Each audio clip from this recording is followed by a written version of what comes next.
সেটা হচ্ছে আমরা আপনি যখন গতকাল বিপদে দাঁড়াবেন রাষ্ট্র ব্যাপারে আপনি বলেছেন সেটা নিয়ে একটা ব্যাপক আমি একটু বলি, সেটা হচ্ছে এটা নিয়ে যদি আপনার ইমি আপা আসতে যদি ইমি আপাকে এটা নিয়ে প্রশ্ন করার থাকে, আমরা এটা নিয়ে আমাদের পর্ষদের সিদ্ধান্ত হচ্ছে আমরা এটা নিয়ে প্রেস কনফারেন্সে কথা বলবো না।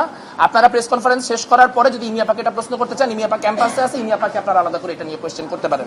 কারণ আমরা মনে করি এটা একটা মিডিয়া ন্যারেটিভ উৎপাদন করা হচ্ছে, যারা 2023 সাল পর্যন্ত শেখ হাসিনার পক্ষে কথা বলেছে তাদের কাছে এই জাতীয় জিনিসপত্রের কোনো উত্তর যেহেতু আমরা দিতে চাই না, কাজে এটাকে আমরা একটা সেন্ট্রাল ইস্যু এখানে কোনোভাবে বানাইতে চাই না।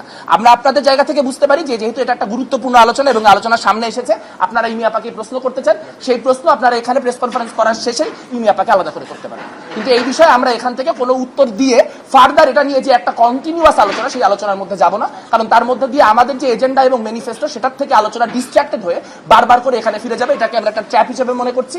কাজে আপনাদের যদি ইমি আপাকে কোনো প্রশ্ন করার থাকে এই পার্টিকুলার পয়েন্টটাতে, তাহলে আপনারা এই প্রেস কনফারেন্স শেষে ইমি আপাকে আলাদা করে সেই প্রশ্ন করতে পারেন।